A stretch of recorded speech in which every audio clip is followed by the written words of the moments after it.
Hoje no Cartório Contemporâneo. Você sabe o que um cartório de notas faz? A importância dos cartórios de registro de títulos e da desjudicialização. E muito mais.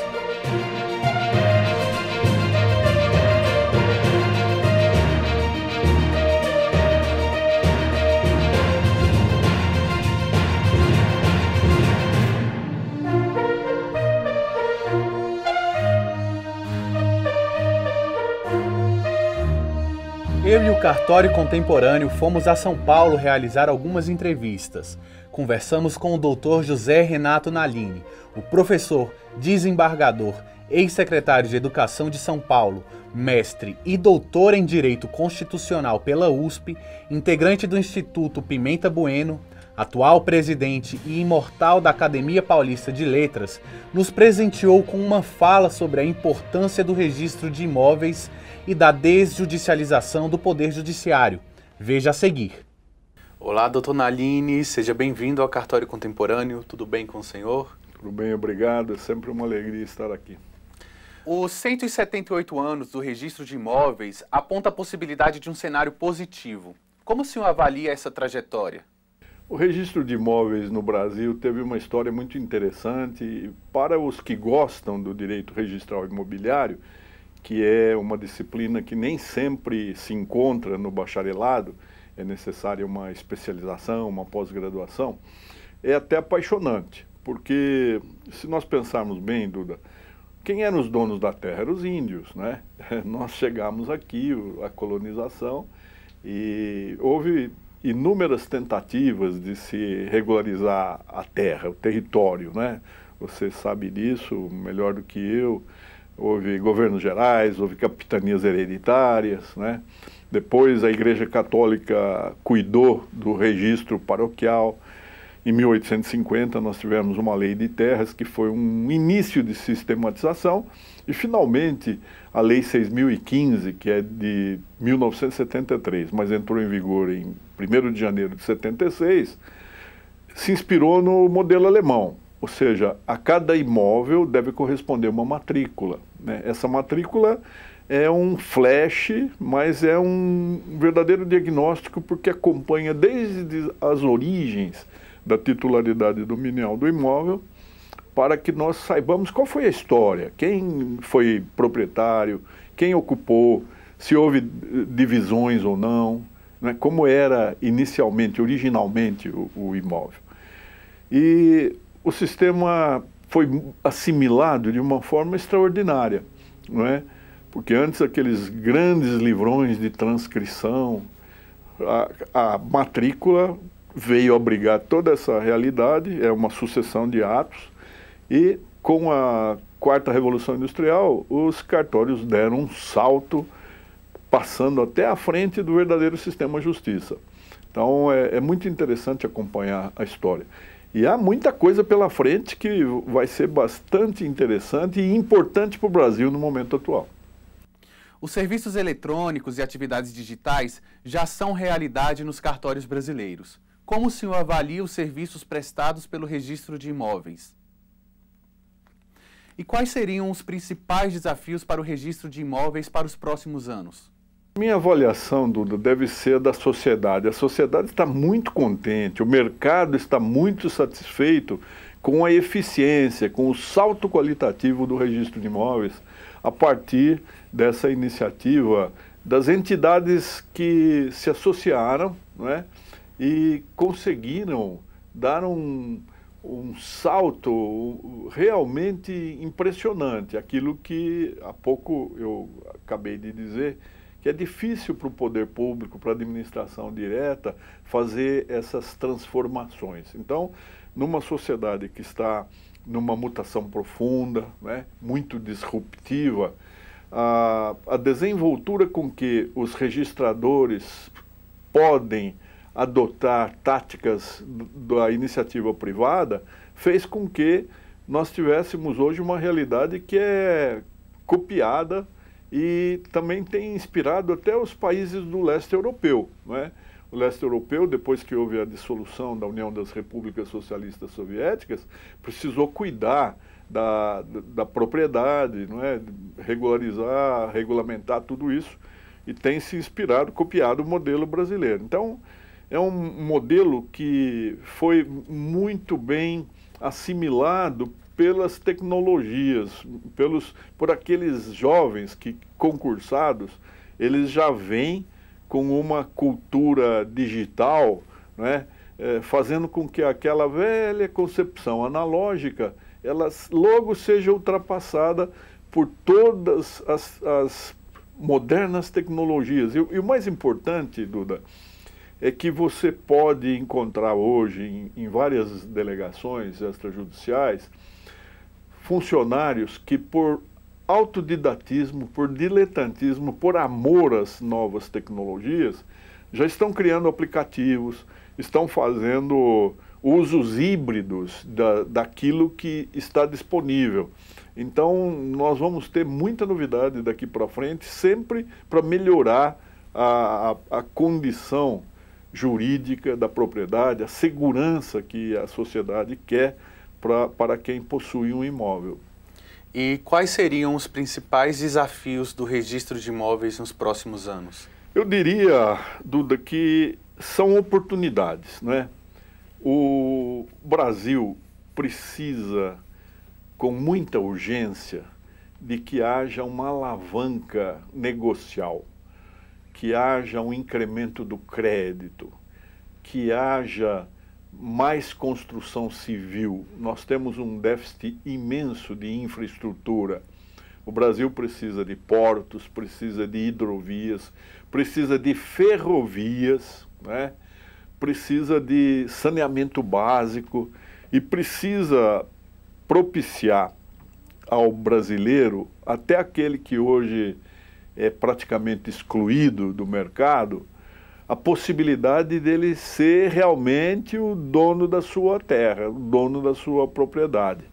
Veja que o artigo 5º da Constituição, ele fala em 5 direitos fundamentais. Eu até penso que vida não seria tecnicamente um direito, vida é pressuposto à fruição de qualquer direito. Então, os 4 direitos fundamentais seriam liberdade, igualdade, propriedade, segurança.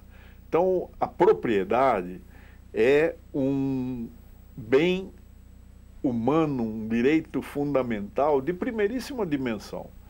É natural a qualquer pessoa ter o seu teto, ter o seu chão.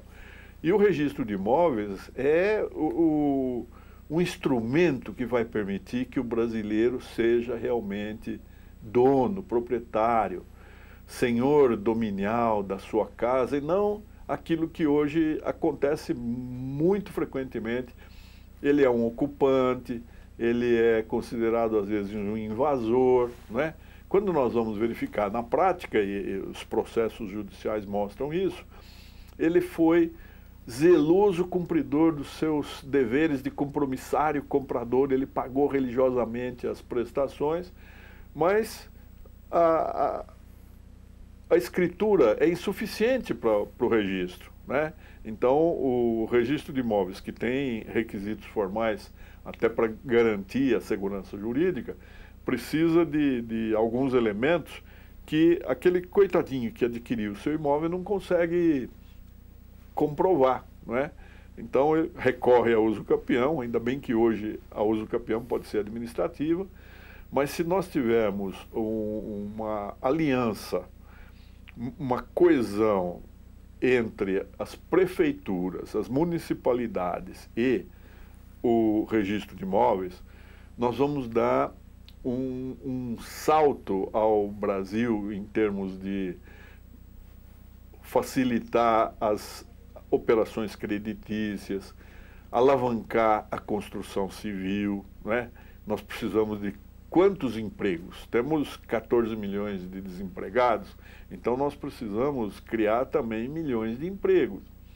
Por isso é que a regularização fundiária é a política estatal que deveria ser prioridade máxima nesse momento brasileiro. Porque não é só a questão registral, Duda, é uma questão registral, sim, jurídica, mas é uma questão que interessa a economia, porque no momento em que aquele comprador que hoje não consegue o registro do seu imóvel, ele passa a ser realmente dono, ele pode oferecer o seu imóvel em garantia e obter um financiamento para fazer uma reforma, né? A prefeitura pode cobrar o imposto predial territorial urbano, IPTU, mas mais do que isso, o cidadão cresce, ele ganha um status civitatis, não é? Porque ele fica ali, ele passa a ser reconhecido como proprietário. Você não imagina a emoção de se entregar título de propriedade, de legitimação, de posse, para essas pessoas que às vezes foram ludibriadas por empreendedores inescrupulosos, né? Então, há muita coisa que o registro civil, o registro de imóveis pode fazer para melhorar o nível da sociedade civil brasileira, né? E, principalmente o aproveitamento de todas essas tecnologias, o uso híbrido, né? Fazendo com que não seja só blockchain, mas também entrar na questão da criptomoeda, a nanotecnologia, a internet das coisas, tudo isso vai mudar profundamente o registro de imóveis brasileiro, que já é modelo para outros países, mas vai ser aqui, para nós, o que é mais importante é uma alavanca para a recuperação da economia. Certo.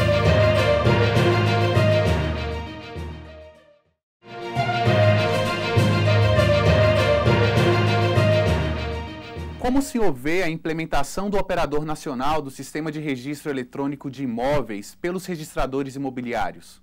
É muito bom que haja assim, um organismo que tenha o contributo, tenha a colaboração de quem está na trincheira, né? Os registradores são aqueles que enfrentam as dificuldades, que sabem os funis que impedem a prática mais rápida, mais célere de um registro, né? Ainda recentemente eu vi o trabalho desenvolvido pela Arisp, pelo Dr. Flaviano Galhardo, para melhorar a performance do Brasil no doing business, né? Os estrangeiros acreditavam que um registro de imóveis no Brasil tivesse de passar por 14 fases, eram 14 procedimentos, isso procrastinaria a obtenção do registro.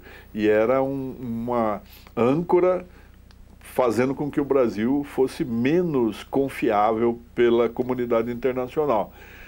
Os registradores juntos, quando eles conhecem a questão, eles veem que muita coisa não depende do registro de imóveis. São atos que o Estado, que é muito comodista, ele costuma sobrecarregar os delegatários com funções que não são próprias da missão deles.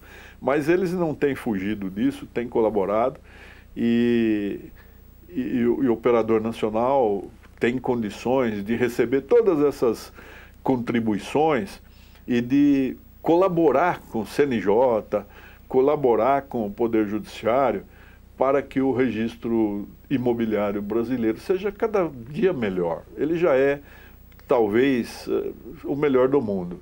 Então, nós só temos que melhorar essa performance. E o senhor acredita que o funcionamento dos cartórios tem contribuído para o desenvolvimento da regularização fundiária no Brasil? Tem, mas pode ser melhor, não é? A política estatal da regularização fundiária, ela tem inúmeros players, né? São muitos os parceiros que têm que participar dessa política estatal da maior relevância. A minha modesta opinião é a de que as prefeituras municipais, as principais interessadas, diretamente interessadas, têm de procurar o registrador imobiliário competente da circunscrição imobiliária municipal e fazer com ele um ajuste, um convênio, né, um acordo de colaboração para que cada um realmente faça a sua parte e não sobrecarregue o registrador, né? É alguma coisa paradoxal. Por exemplo, as grandes delegações, aquelas consideradas paradigmáticas, são grandes e são melhores, são eficientes, elas não têm mais problema de regularização, né? A regularização, ela vai ser necessária exatamente naquelas áreas carentes. E quem está ali? Um registrador que não tem condições de fazer, de custear um trabalho que é, primeiro, de interesse do Estado. E quem é o Estado mais próximo ali do registrador? É a entidade federativa chamada município. É o município que tem que dar condições para que o registrador faça a regularização fundiária. Quando a regularização fundiária for consolidada, o município só terá vantagens, porque a partir daí ele tem o controle da ocupação territorial, ele vai poder fazer um planejamento, ele vai poder fazer zoneamento, né? E principalmente para o erário local, municipal, vai carregar toda a soma do IPTU, que é aquilo com que as prefeituras podem contar para oferecer os seus serviços, para custear as suas atribuições. Como o senhor avalia o mercado imobiliário brasileiro e qual a importância para a economia do país? É imensa, Duda. O mercado imobiliário brasileiro é um dos mais sofisticados do mundo, né? É por isso que os nossos incorporadores, os nossos empreendedores, também são os mesmos que empreendem e incorporam e fazem grandes edifícios em Miami, em Dubai, né? Em todo o mundo existe uma incorporadora, uma empresa brasileira.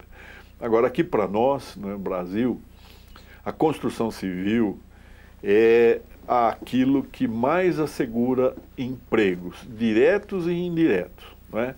Uma construção precisa desde o braçal até engenheiros, arquitetos, calculistas. Hoje é necessário um uso sustentável da terra e com essa cultura ESG, né, que alguns falam ESG, outros ASG, ou seja, uma preocupação simultânea e conjugada entre a defesa do ambiente, a redução das desigualdades sociais e uma governança corporativa, né? Na governança corporativa, as empresas brasileiras são muito boas, elas sabem como trabalhar com o mercado, né? São Paulo, nós vivemos isso, veja o número de edifícios, né? Em plena crise, nós temos prédios crescendo, uma multiplicidade de obras, né? Agora, para o Brasil inteiro, a construção civil é extremamente importante, né? E nós só precisaríamos fazer com que, nessa preocupação com a redução das desigualdades, as grandes empresas também se encarregassem de fazer um benefício social. Por exemplo, uma grande incorporadora poderia também cuidar de oferecer algumas pequenas moradias para o pessoal que não tem condições de adquirir a sua casa. Nós temos muitos brasileiros sem teto, né? E isso é algo que contraria a nossa Constituição. A partir do preâmbulo, a Constituição fala que nós pretendemos edificar uma sociedade justa, fraterna e solidária, com erradicação da miséria e redução da pobreza. Então é preciso que nós todos tenhamos esse objetivo permanente em tudo aquilo que nós fazemos. Cada um de nós pode fazer alguma coisa nesse sentido. Com certeza. Doutor, como era antes da digitalização? Quais eram as dificuldades de comunicação entre um cartório e outro, entre um fórum de justiça e um cartório e das instituições com o cidadão? Era exatamente essa situação, Duda, que fez com que os cartórios, né, hoje as delegações extrajudiciais, fossem hostilizadas, fossem mal compreendidas pela população, né? Então havia aquelas filas, né? Havia sempre os vendedores de facilidade. Esta semana a Folha de São Paulo publicou um artigo escrito pelo nosso presidente, o Flaviano Galhardo, dizendo: acabou o Brasil das pastinhas, ou seja, hoje o contato entre o interessado e uma informação registral se faz com um clique, não é?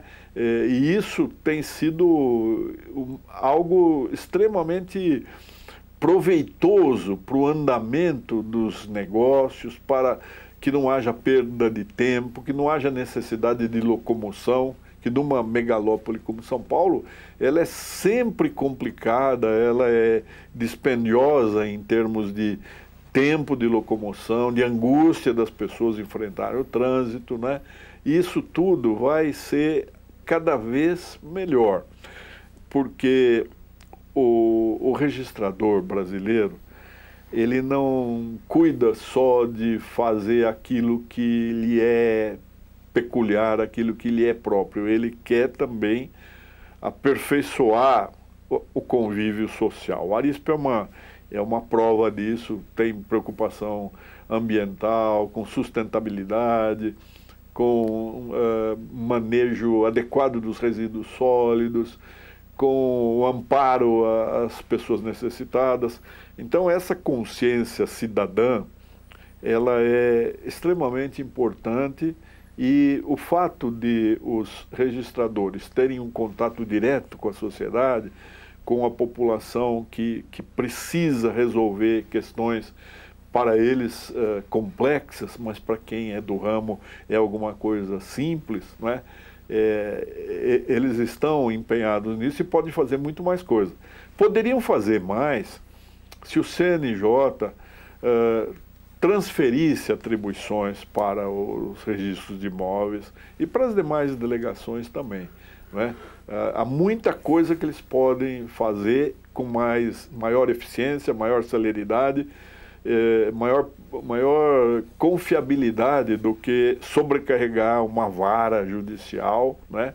Onde o juiz hoje ele está sentenciando, despachando, prestando informações para o CNJ ou se defendendo de alguma acusação.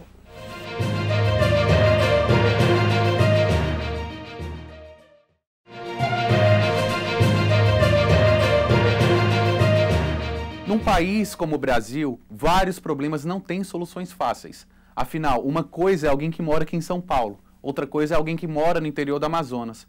A digitalização dos cartórios, o ensino à distância, na sua opinião, democratizam e nivelam os cidadãos brasileiros? Isso permite ao brasileiro o pleno exercício dos seus direitos e assegura um cumprimento da Constituição? Sim. Nós temos que colocar tecnologia, Duda, como uma ferramenta, não é? Ela não é finalidade. Eu acredito que o processo educacional brasileiro ele precisa ser revisitado com muita urgência. Por quê? Nós persistimos naquela concepção de que alguém domina o conhecimento e esse alguém tem o monopólio do saber e vai transmitir a informação para quem não conhece nada, né?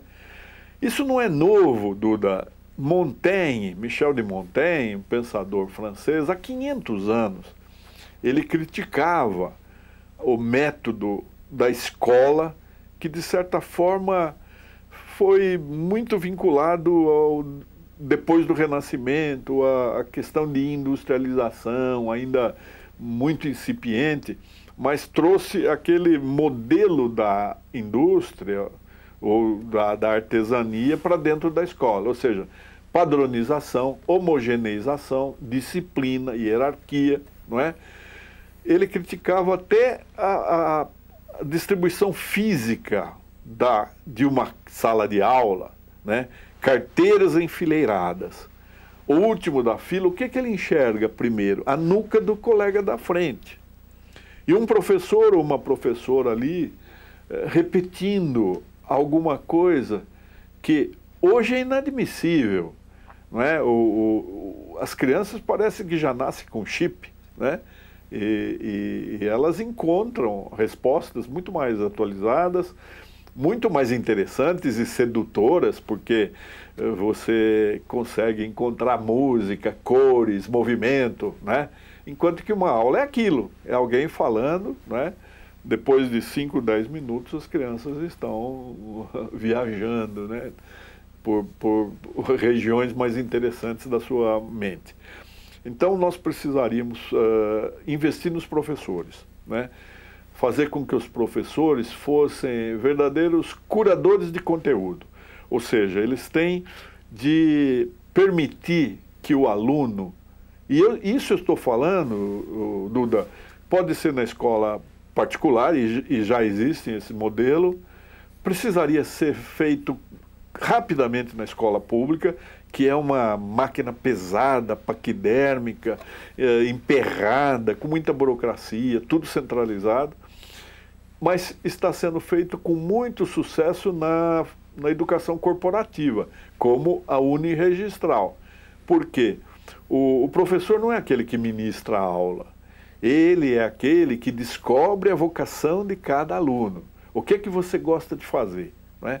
Como é que você quer estudar? Qual é o melhor horário para você?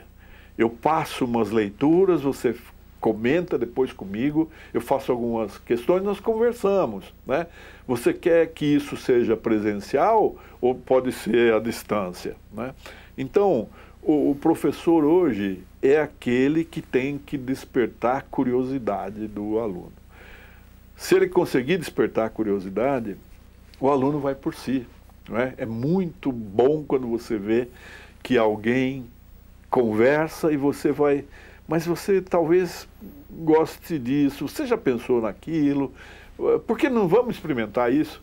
E aí ele vai por si, não é? Então nós não podemos, voltando ao Montaigne falava, você coloca 50 crianças numa mesma sala de aula, dá o mesmo conteúdo, a mesma aula para todos eles. E depois você estranha que 4 ou 5 deem certo, os outros não aproveitam nada. E nós continuamos fazendo isso 500 anos depois, né? Eu não acho que seja muito difícil isso de ser assimilado por educadores que tenham vocação, porque quem se propõe a ensinar sabe que vai aprender junto com o aluno. Não é eu conheço tudo, eu sei tudo e vocês são pessoas que não sabem nada, eu vou dividir um pouquinho da minha sabedoria com vocês. Não é isso, né?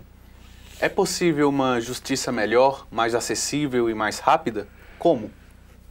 Olha, aí você já me sugere um encontro aí de várias horas. Eu não tenho feito outra coisa na minha vida há praticamente 5 décadas do que tentar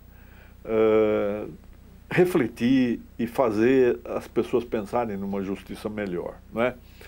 Eu, depois de passar, eu fui promotor durante 4 anos, depois fiz outro concurso, fiquei na magistratura 40 anos, tive todas as experiências possíveis dentro da magistratura e fui muito feliz.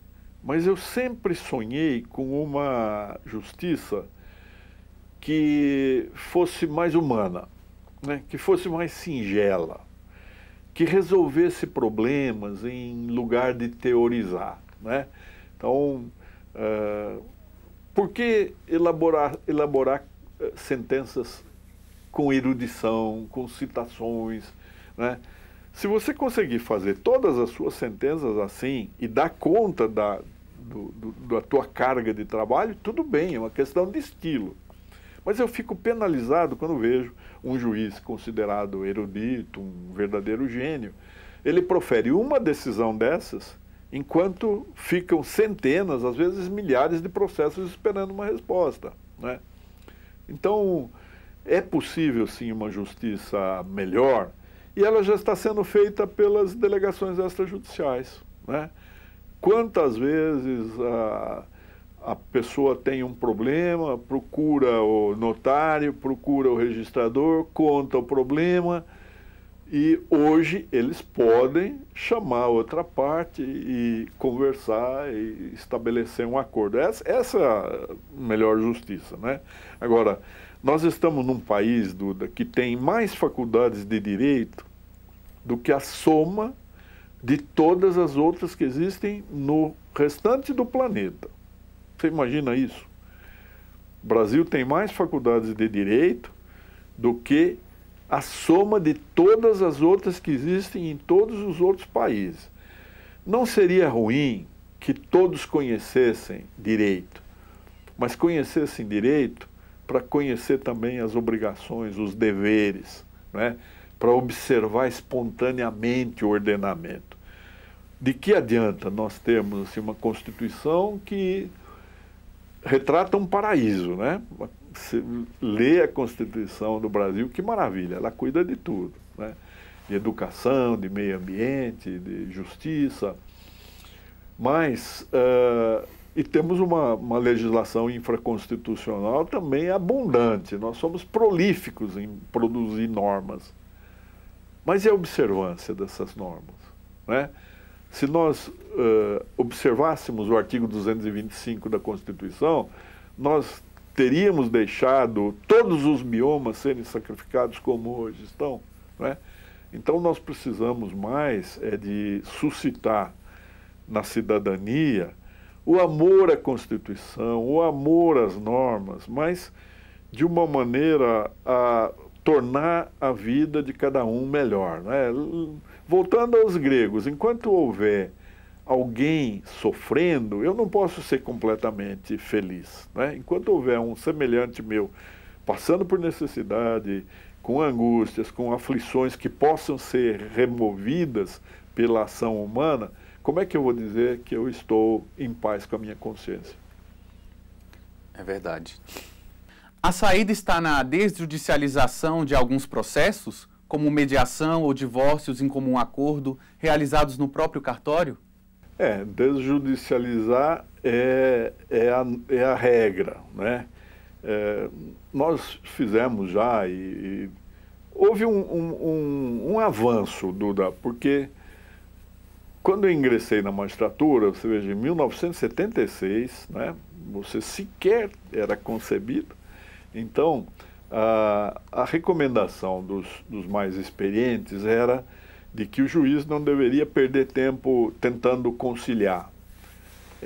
Era uma fase em que ele deveria produzir primorosas decisões para fazer o seu nome no tribunal. Ou seja, a magistratura era uma carreira que deveria atender bem ao juiz. Não havia muita preocupação com o jurisdicionado, né? Hoje, os juízes já sabem que eles precisam cuidar de conciliação, de mediação. Eu acredito que ainda somos muito tímidos, né? Nós gostamos tanto de copiar os norte-americanos, por que nós não copiamos as mais de 50 fórmulas que eles têm de compor consensualmente os conflitos, né? Então, conciliar, como se dizia aqui um tempo atrás, conciliar é legal, litigar não, né? Litígio é algo que deve ser reservado para a última instância, para a última ratio. Quando nada mais deu certo, então o judiciário existe para isso. Já que o senhor tocou no assunto do preâmbulo da Constituição, mais especificamente do direito à moradia, o que o senhor acha que deve ser feito para garantir o cumprimento da Constituição? Duda, o direito à moradia não constava na promulgação da Constituição, no texto promulgado em 5 de outubro de 88. Foi incluído muito depois e foi muito bom. Agora, como outros direitos que estão ali enunciados, né, o Constituinte foi muito pródigo.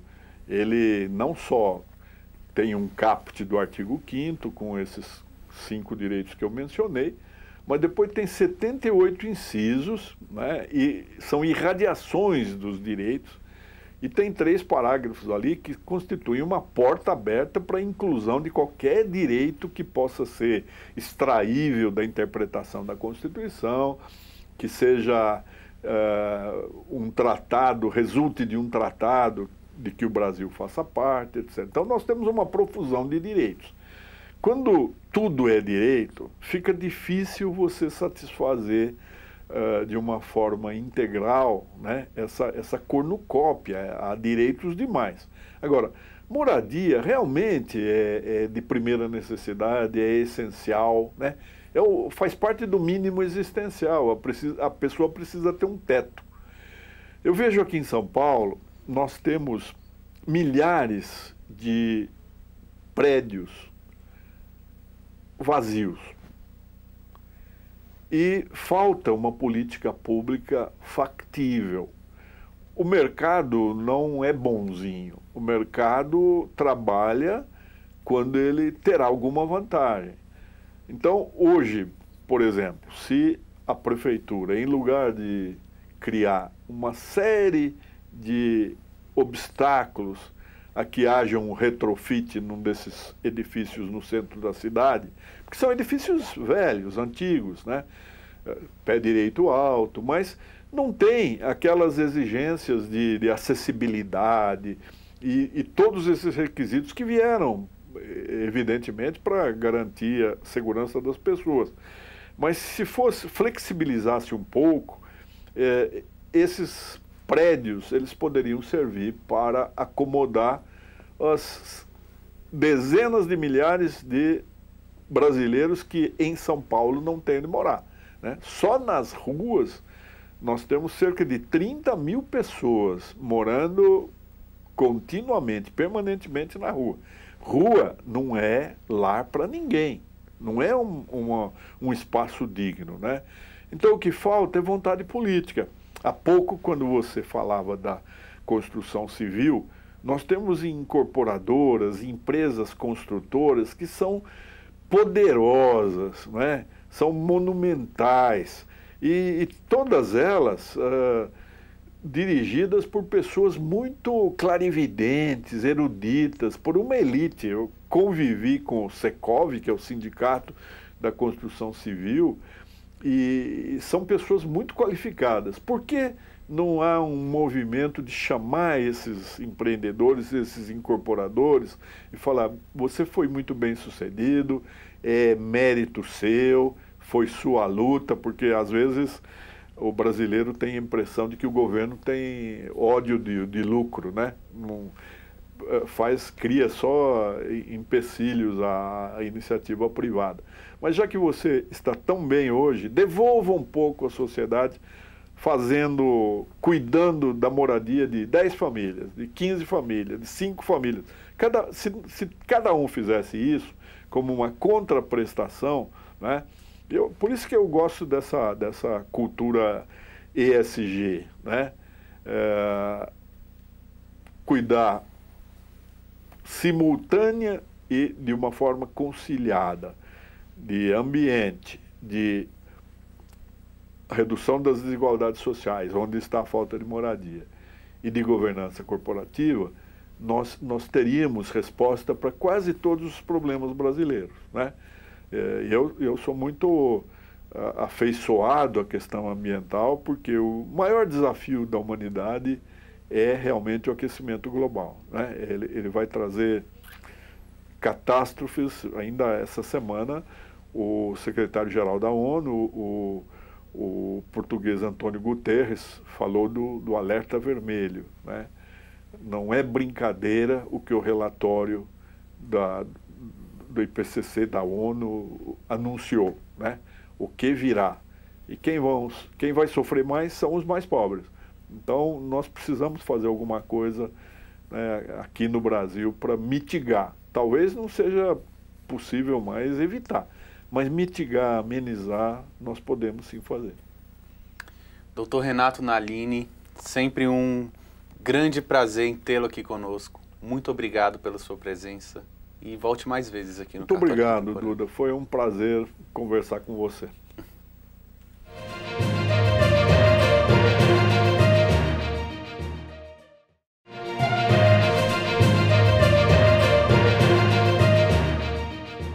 Reconhecimento de firma, procurações e escrituras são alguns dos serviços do cartório de notas. Você sabe quais são as outras competências? Eu fui até a doutora Gisele Barros, diretora de notas da CNR, presidente do CNBCF e tabeliã do 23º Tabelionato de Notas de São Paulo, capital, para tirar algumas dúvidas. Olá, doutora Gisele, seja bem-vinda ao Cartório Contemporâneo. Tudo bem com a senhora? Boa tarde, Duda. Tudo bem? Tudo em ordem. Doutora Gisele, o que faz o cartório de notas? Os cartórios de notas para os cidadãos são aqueles cartórios onde as pessoas vão para que fazem escrituras, procurações, escrituras declaratórias de união estável, reconhecimento de firmas, autenticações de documentos, atas notariais. Tecnicamente, é o cartório que formaliza a vontade jurídica das partes, autentica fatos e faz um aconselhamento jurídico de prevenção de litígios para aqueles que procuram os cartórios. A gente, na medida em que aconselhamos juridicamente para que eles pratiquem um ato jurídico da forma adequada, uma escritura de venda e compra, uma escritura de doação, uma autenticação de um documento, um reconhecimento de uma firma. Esses são os cartórios de notas. Quais são os principais serviços desses cartórios de notas? Nós prestamos diversos serviços para a população. Os principais serviços conhecidos são escrituras de venda e compra, procurações para auxílio previdenciário, para o INSS, reconhecimento de firmas, autenticações de documentos, desde 2007 também, escrituras de separação, divórcio, inventários e partilhas. Dentre outros atos que praticamos hoje nos cartórios de notas, apostilamento de documentos, que são apostilamento de documentos que serão usados no exterior, fazemos atas de uso capião, que a gente também faz isso extrajudicialmente no cartório, dentre outros atos. Um dos serviços que mais confundem a população brasileira é o de união estável e o de casamento. Aonde que pode ser realizado cada um deles? Em quais cartórios? União estável e casamento são dois institutos diferentes no direito. A união estável é uma situação de fato, onde as pessoas convivem de forma pública, notória, mas sem a formalização do casamento. O casamento é um ato formal, praticado perante um oficial de registro civil das pessoas naturais e muda o estado civil da pessoa de solteiro para casado.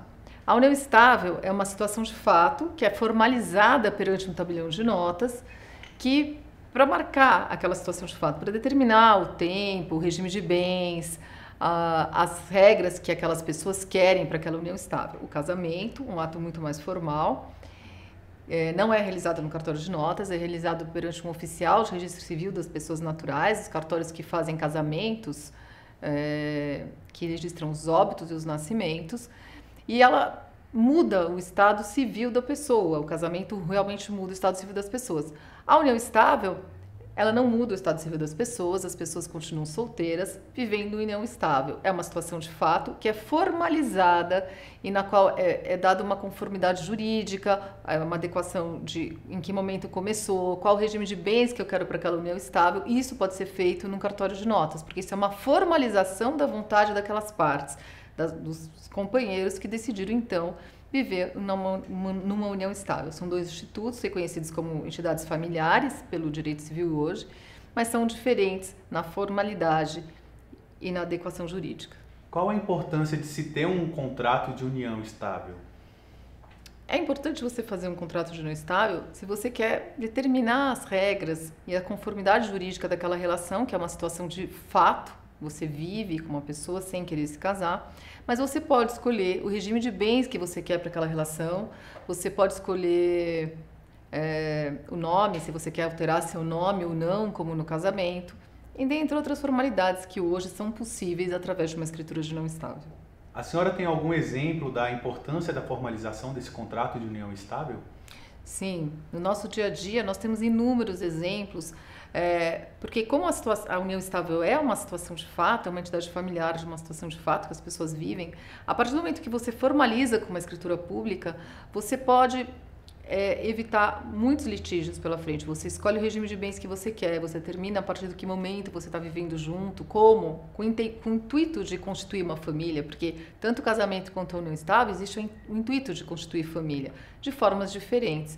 Então, é importante para efeitos de direitos sucessórios, quando há o falecimento de um deles, para efeitos previdenciários, quando é dependente ou não no INSS, na Previdência.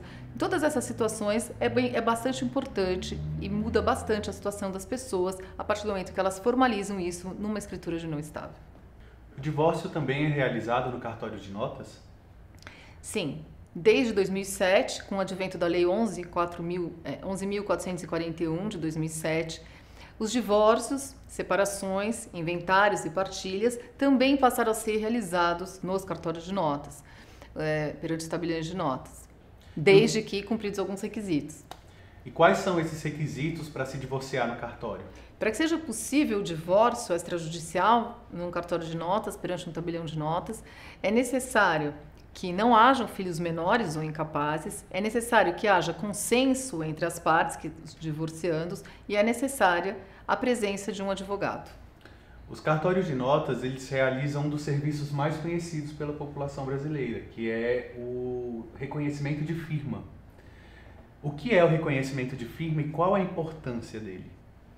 O reconhecimento de firmas é a verificação da assinatura de uma pessoa que assegura que um determinado documento foi efetivamente assinado por aquele cidadão. A senhora criou o e-notariado. O que é o e-notariado e qual a importância dele? O e-notariado ele foi criado através de um provimento do Conselho Nacional de Justiça, de 26 de maio de 2020, e é uma plataforma de serviços para que os atos praticados pelos tabeliões de notas do Brasil inteiro possam ser praticados hoje de forma remota, eletrônica e digitalmente. Então, a plataforma do e-notariado é um instrumento facilitador para a prática dos atos notariais que foi criado agora, durante a pandemia. Qual foi a sua grande motivação para a criação dessa plataforma do e-notariado e como ela ajuda diretamente o cidadão brasileiro? O e-notariado é uma plataforma que vinha sendo construída há 2 anos pelo Colégio Notarial do Brasil, Conselho Federal, junto com o CNJ. E aí o advento da pandemia, que foi uma coisa que assolou não só o Brasil, mas a humanidade, ela acelerou esse processo que era necessário de evolução do notariado brasileiro. Evolução no sentido de, assim, hoje o mundo digital faz parte da nossa vida, seja no banco e vários outros serviços. Era necessário também oferecer esses serviços de forma eletrônica para o cidadão. Então, esse foi o advento do notariado, onde as escrituras públicas, as procurações, testamentos, todos os atos praticados no cartório podem ser praticados hoje de forma eletrônica através da plataforma do e-notariado, que é uma plataforma que está disponível no Brasil inteiro para todos os cidadãos e em todos os cartórios de notas do Brasil. Há alguma colaboração dos cartórios no combate à lavagem de dinheiro? Sim, desde o advento do provimento 88 do CNJ, do Conselho Nacional de Justiça, é um provimento de 2019, os cartórios passaram a colaborar junto aos outros órgãos de prevenção aos crimes de lavagem de dinheiro e financiamento de terrorismo, fornecendo informações de atos considerados suspeitos na prática das nossas práticas do dia a dia. E desde que o provimento 88 entrou em vigor, já foram feitas mais de 800 mil comunicações para o órgão fiscalizador, que é o COAF, e os cartórios os cartórios geral, não só os de notas, todos os tipos de cartórios juntos, hoje acho que são as entidades que mais fornecem informações para o COAF depois do sistema financeiro. No ano passado, a senhora foi eleita a primeira presidente mulher do Colégio Notarial do Brasil. Como se deu a sua trajetória e como tem sido essa experiência? É uma trajetória institucional, um trabalho institucional que a gente desenvolve. Realmente eu sou a primeira mulher presidente do Colégio Notarial do Brasil, Conselho Federal, mas espero que não seja a última. A primeira, mas não a última. Acho importante que o mundo todo evolua, né? As nossas entidades também evoluíram e os representantes também acho que não fazem mais, não é um mundo machista aqui, é um mundo que os trabalhos institucionais foram sendo reconhecidos e, enfim, foi uma eleição de consenso com uma chapa única e então eu fui escolhida para representar os notários pelo triênio de 2020, 2021 e 2022. A senhora considera importante um programa como o Cartório Contemporâneo na TV aberta? Acho importante que os cartórios possam ser ouvidos pelos cidadãos, porque talvez o nosso trabalho, os nossos serviços são conhecidos da população, que são muito utilizados no dia a dia. Mas é importante que talvez ouçam as nossas palavras institucionais dos representantes que representam os institutos, que representam todos os cartórios do Brasil, cada um na sua especialidade, somos muitas especialidades, nem vou falar aqui para não... Mas ao longo desses programas, provavelmente também a população vai ter acesso a essa informação, que existem diferentes tipos de cartórios. O que importa é que os cartórios têm prestado. Primeiro que os cartórios hoje estão presentes em...